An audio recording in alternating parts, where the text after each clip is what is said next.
Olá, irmãos, a paz do Senhor, novamente com vocês aqui no Review. Como vocês sabem, eu sou o Marcos Reis, aqui da Igreja de Vila Medeiros, em São Paulo, zona norte de São Paulo. E hoje eu tenho uma alegria, o prazer de estar aqui com o presbítero Eurides Evangelista. Presbítero, seja bem-vindo ao nosso Review. Amém, é um prazer estar com todos vocês aqui, com o Marcos, o pessoal de casa. É um prazer enorme hoje a gente falar aqui sobre um assunto bastante relevante para a Igreja de Cristo. Amém. Que Deus continue abençoando vocês que têm acompanhado o nosso Review. Vai ao ar toda quarta-feira à noite.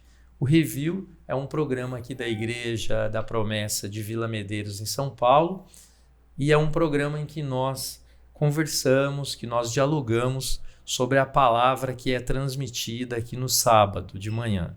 Então hoje, 17 de fevereiro, hoje de manhã, a mensagem foi transmitida pelo nosso pastor Alain, e o pastor transmitiu hoje a mensagem com o título Agentes da Transformação.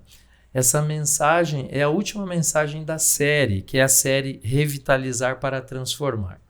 E essa série toda baseada na carta de Paulo a Tito.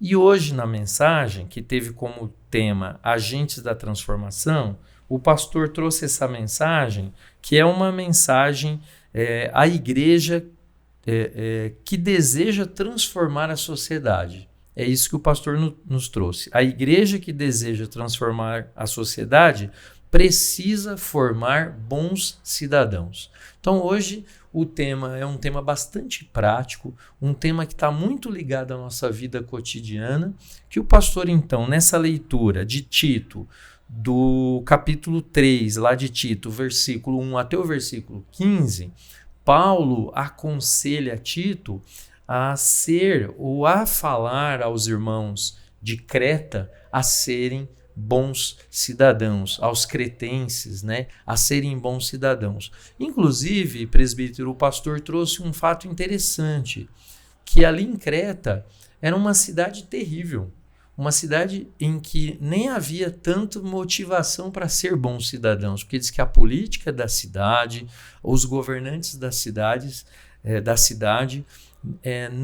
não procedia de modo correto, mas não é por isso que nós, transformados por Cristo, devemos seguir, mas Paulo traz ali uma mensagem diferente, Como é que o senhor vê isso e como o senhor viu, assim, de uma forma geral, essa mensagem que foi trazida pelo nosso pastor hoje? Muito bem. A palavra do pastor Alain hoje, uma palavra muito ampla, muito proveitosa. A questão da igreja plantada em Creta, ela expõe o desafio que o Evangelho expõe para a igreja em todos os tempos. Na verdade, quando Jesus planta a igreja, quando ele faz nascer a igreja, a gente já vê nos Evangelhos que Jesus já deseja que essa igreja não seja um grupo de pessoas alheias à sociedade ou um grupo de pessoas que viva apenas numa, digamos assim, numa bolha espiritual. Mas a gente vê algumas interferências do próprio Jesus na sociedade em que ele viveu. Então, na continuidade dessa ideia, a gente pega, por exemplo, o final dos evangelhos, quando Jesus faz a última oração pelos discípulos, ele pede ao Pai, que não os tire do mundo, mas que os livre do mal. Uma coisa que traz para a gente a ideia de que a igreja existe no mundo e precisa viver nesse mundo. Conquanto vivendo aqui, ela tem que produzir o seu efeito nessa sociedade que ela está inserida. Quando a gente ouviu hoje o pastor pregando sobre, já 3 mensagens, hoje a última, sobre Creta, uma sociedade que tem muito a ver com a sociedade dos nossos dias, pela algumas marcas como a corrupção, a desigualdade, a violência, uma crise terrível que, a meu ver, é a pior das crises, que é uma crise de caráter.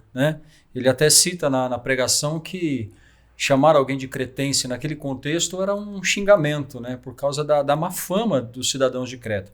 E aí Paulo desafia essa igreja que está lá a ser diferente, até porque é isso que o Evangelho propõe para a gente, que a igreja, como disse o pastor Alain, existindo como igreja, sendo plantada para ser sal e luz, se ela perde o seu brilho, se ela perde o seu sabor, ela deixou de ser igreja. Então, uma pregação muito oportuna para o nosso tempo, e desafiadora, assim como o evangelho é desafiador para a gente também.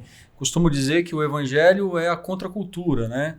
Que quando chamados por Cristo para viver o evangelho, somos colocados na contramão do mundo, na contramão da cultura, muitas vezes na contramão de muitas práticas da sociedade atual, como aconteceu em Creta. Então, Paulo está desafiando essa igreja, naquele contexto, a viver uma vida dentro dos propósitos de Deus. Muito bem. E o pastor lembrou muito sobre sermos bons cidadãos, porque ali Paulo ele aconselha Tito a pregar e a falar para os irmãos que devem ser bons cidadãos, obediência às leis, obediência aos governantes, porque a gente sabe que todos os governantes, todas as pessoas que são colocados na sociedade como líderes na sociedade, eles estão ali porque Deus permite que eles estejam ali. E aí, então, o pastor falou desse conselho de Paulo a Tito para que as pessoas obedeçam e sigam, né, e sejam bons cidadãos. E isso serve para nós hoje, né? Para sermos bons cidadãos no local onde nós vivemos, né?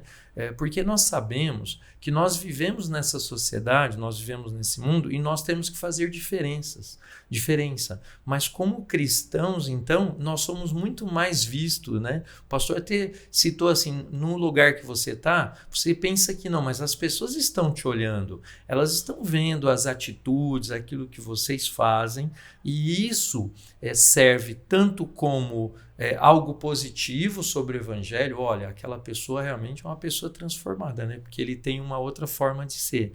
Como também pode ser o inverso, né? Pode ser negativo, as pessoas olharem e falar, poxa, uma pessoa de Deus, uma pessoa que segue o evangelho, ela não tem esse tipo de atitude, né? Mas ela deve seguir de outra forma, né? Então, o senhor teve essa mesma forma, esse mesmo jeito de ver na sociedade? Como é que o senhor olha, nós como crentes, né? Como é que o senhor vê assim, nós podemos realmente fazer a diferença, né, no mundo que nós vivemos, né? Eu me lembro de uma frase, não vou saber agora quem foi que disse, mas é uma frase assim: pregue o tempo todo, se preciso for, fale alguma coisa. Interessante que a verdadeira mensagem entregue ao mundo é através do exemplo. Então, se a gente olhar para a igreja primitiva, por exemplo, quando a igreja começa, aqueles primeiros irmãos ali, nós tínhamos irmãos que eram padeiros, eram cozinheiros, trabalhavam nas suas funções do dia a dia. A gente vê que aquela igreja ela logrou um êxito assim, inicial, num crescimento, tá? Porque a Bíblia diz que lá em Atos 2, a partir do versículo 40, que Deus ia acrescentando as pessoas, né? Que havia um movimento espiritual, uma coisa muito legal acontecendo e que Deus ia acrescentando pessoas. Essas pessoas eram atraídas e muitas vezes convidadas por esses irmãos que eram simples, né? Mas era um povo que dentro da sua função, do dia a dia, do seu trabalho, ia testemunhando do Evangelho de Cristo. Dia após dia isso ia sendo feito. Então, imagine você falando sobre agentes de transformação. Se a vida espiritual da igreja fosse desassociada da vida prática, se a gente separar as duas coisas, a igreja perde o seu efeito. Porque aí eu venho para cá, eu passo 1 hora, 2 horas em um culto, em uma celebração e volto para minha casa e me fecho. Qual a possibilidade disso salvar mais alguém? E aonde é que eu passo a maior parte do meu tempo? Se não é estudando, se não é trabalhando, fazendo as minhas atividades do dia a dia, indo à academia, indo fazer caminhada, seja lá onde quer que eu esteja, eu gasto mais tempo com isso do que o tempo que eu fico na igreja. Então, se a gente separar a nossa vida espiritual, digamos assim, e reduzir ela ao tempo de celebração aqui, e depois viver uma vida lá fora sem aplicar o evangelho, então a igreja perderia o seu efeito na terra. Então, a ideia de ser agente de transformação aqui, enquanto vocês vão indo pelo caminho, vocês vão falando. A ideia lá do ID, né, de Mateus, o evangelho de todos os evangelhos dizem, mas Mateus enfatiza mais, dizendo assim, indo, preguem o evangelho. E o indo aqui significa vivendo a vida, estando aqui ou estando ali, estando na igreja, ou estando trabalhando, ou estando na escola, a gente vai pregando. E qual que é a melhor maneira de pregar? né? A gente vai entender assim, a igreja precisa pregar, você precisa sair por aí falando do evangelho, sim. Em algum momento você vai precisar falar alguma coisa, você vai ter que verbalizar o evangelho. Mas o desafio aqui para os irmãos em Creta, colocado por Paulo e para nós hoje também, remete muito mais ao comportamento, ao caráter, a ser um cidadão correto, cumprindo as leis. O irmão ainda vai falar sobre isso aqui. E aí a gente tem, na prática, o evangelho sendo pregado e não apenas verbalmente. Uma vez que se o evangelho for identificado, for, digamos assim, na vida de uma pessoa pelas suas ações, ele é muito mais poderoso para a transformação de uma sociedade do que apenas pelas palavras. Porque a gente pode falar muita coisa que a gente não está vivendo, mas se as pessoas perceberem pelo modo de vida que de fato você é diferente, então quando você falar, você vai confirmar aquilo que você já é. Triste quando é o contrário, né? Uhum. É verdade. E pastor, na sua fala você me deu aí o gancho para comentar sobre a parte em que o pastor fala da intencionalidade. Sim. Né? Que a forma como nós vivemos, né, deve ter intencionalidade, porque a nossa intencionalidade, o que significa isso? Que nós temos a intenção de onde estivermos e fazendo o que estivermos fazendo, nós somos espelho do Evangelho, quer dizer, nós vivemos o Evangelho na prática onde estamos. Exatamente. E aí ele citou algo interessante sobre o reformador Martinho Lutero, né? Que Martinho Lutero, ele dizia o seguinte, que ele tinha uma nova forma de ver. Então, até a reforma, a igreja, ela dizia o seguinte, que as pessoas que eram vocacionadas por evangelho, viviam por evangelho. Então, a vocação dela era ser um pastor, ou um presbítero, ou ser um evangelista, um doutor da palavra, um teólogo. Ela tinha sido separada para aquilo. E quem tinha sido ou que recebeu o dom para ser um padeiro, um servente, um médico, um professor, ele então serviria para aquela profissão. E Martinho Lutero diz que não, que quando Cristo nos chama para servir, seja como um construtor, como é o caso do irmão, Sim. seja para ser um corretor de imóveis, no meu caso, eu sirvo a Deus na profissão que eu estou. Nessa profissão que Deus nos dá, que nos chama, seja o irmão que foi chamado para ser médico, aquele que foi chamado para trabalhar no comércio, para ser um empresário, ele vive nessa profissão o evangelho também. Ele também prega ali, porque a forma como ele vive testemunha Cristo para outras pessoas, testemunha sobre Cristo. Né? Eu achei muito interessante isso, e aí, inclusive, o pastor encerra dizendo o seguinte, que Martinho Lutero chegou a fazer uma comparação interessante. Ele diz o seguinte, eu, Martinho Lutero, estou aqui pregando, Deus me usando aqui para ser agora um pregador da palavra, assim como Deus usa uma mulher que teve o seu filho para cuidar daquela criança, para ser uma cuidadora, para trocar as fraldas daquela criança. Então ali Deus está presente usando aquela mulher. Aquilo é tão santo, aquilo é tão sagrado como estar nesse momento pregando no púlpito. Eu achei isso realmente interessante e acho que na vida dos nossos irmãos que estão assistindo, eles podem experimentar isso na vida deles profissional, seja o jovem que está lá na faculdade, né, na universidade, lá ele é um mensageiro, lá ele é usado por Deus também. É que ao longo da história, o que a gente tem é a igreja replicando aquilo que era o modelo do Antigo Testamento, por exemplo. No Antigo Testamento nós temos o poder, digamos assim, de ser um sacerdote ou de fazer o canal de ligação com Deus era uma figura centralizada. Então a gente tinha uma polarização do poder, digamos assim. Tinha o sacerdote e o sumo sacerdote. E toda a nação precisava recorrer a esses homens, a esse tipo de sacerdócio para alcançar Deus.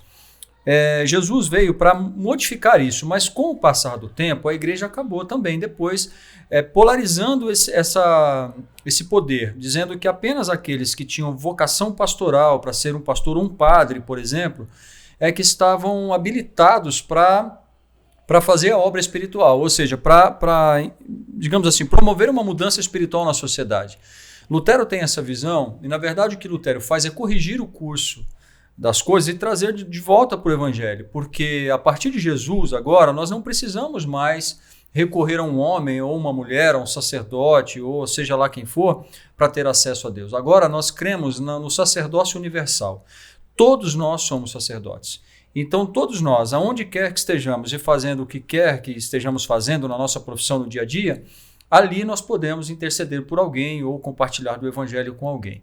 Então a ideia do evangelho é descentralizar. A partir de Cristo, todos nós. Agora, o Espírito Santo habita em nós e pela presença do Espírito Santo nós temos essa possibilidade de transformar a sociedade à nossa volta. Essa ideia de... O próprio Paulo, a gente ouviu hoje na mensagem do pastor Alain, que a igreja em Creta ela foi fundada por um cretense ou por mais de um. E que a gente não sabe quem são essas pessoas. Provavelmente essas pessoas estavam presentes lá em Jerusalém, na festa do Pentecostes, quando acontece o derramamento do Espírito Santo. E eles partiram, voltaram para a sua cidade e eles acabaram semeando o evangelho e plantaram essas igrejas. A gente não sabe quem é.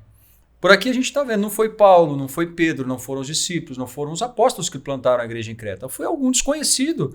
E quando Paulo passa por lá depois nas suas viagens, ele já encontra a igreja. O que Paulo está fazendo aqui contribuindo, deixando Tito nessa cidade com uma igreja que já existe. Quem plantou? Não sabemos. Qual era a vocação dessa pessoa? Não sabemos. Qual a profissão dessa pessoa? Não sabemos. O que nós sabemos é que essa pessoa saiu convertida lá da festa do Pentecostes, do derramamento do Espírito Santo, ele se arrependeu certamente na pregação de Pedro, provavelmente foi batizado entre aqueles quase 3.000 pessoas, voltou para sua terra, para a ilha de Creta e plantou a igreja. Ou seja, ele já vem nesse modelo novo, ele é um sacerdote, ele é um plantador de igrejas, ele é um compartilhador do evangelho. Anos depois, Paulo tem uma igreja para trabalhar, para revitalizar, para ensinar. E depois essa igreja vai acabar financiando a missão também de outras pessoas. Então imagine se nós ficássemos esperando o pastor da igreja fazer tudo.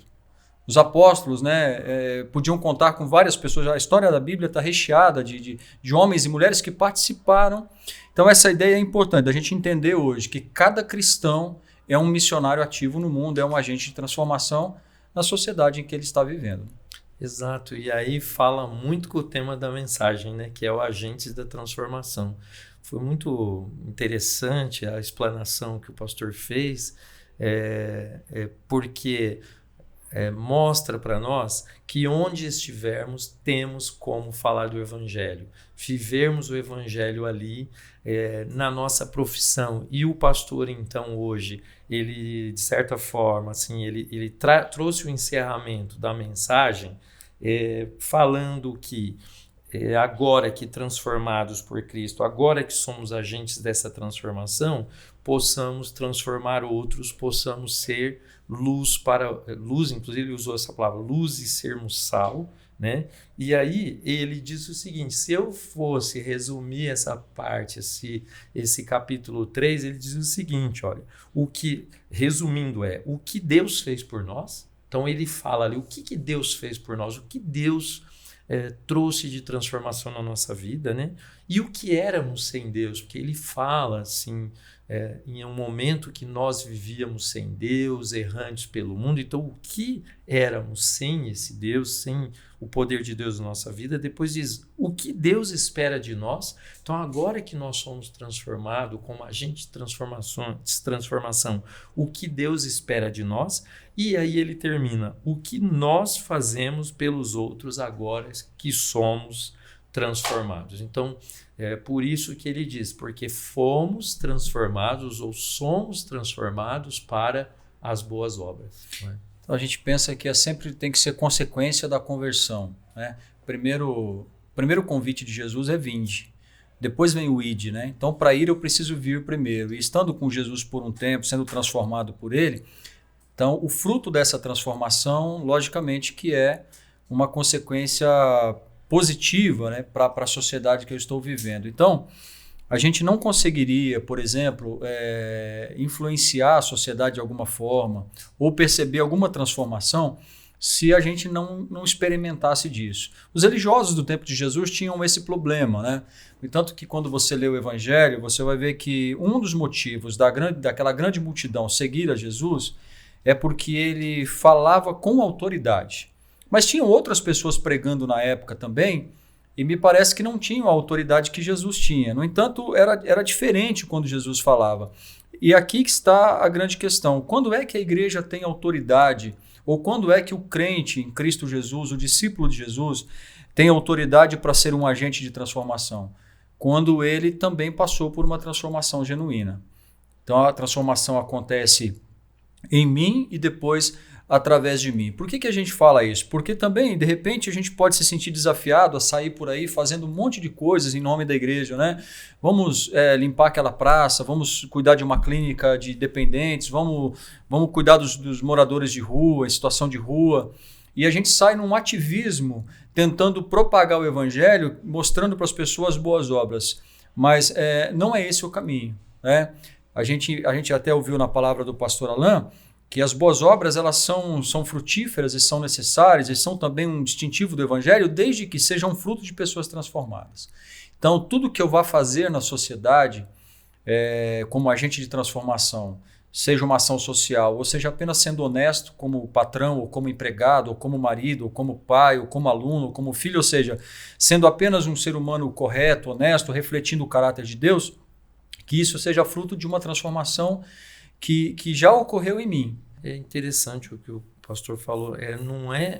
Não é o ativismo, mas é o poder de Deus para a transformação daqueles que realmente entregaram as suas vidas a Deus e que seguem esse evangelho. Porque o evangelho ele é poderoso, né? É um evangelho transformador. Não é só nas palavras, mas é naquilo que ele faz na vida daquelas pessoas, exatamente, né? Eu gostaria de ler até o versículo 8 do capítulo 3 de Tito, que eu achei muito interessante, e com ele nós vamos caminhando para o nosso final. Diz o seguinte: fiel é esta palavra, e quero que você afirme categoricamente essas coisas, para que os que creem em Deus se empenhem na prática das boas obras. Tais coisas são excelentes e úteis aos homens. Então ele está falando daqueles transformados, né? Exatamente. Não é ativismo isso, né? Isso é o poder de Deus em atos, em palavra, em transformação na vida das pessoas. Então eu espero que Deus abençoe a vocês também.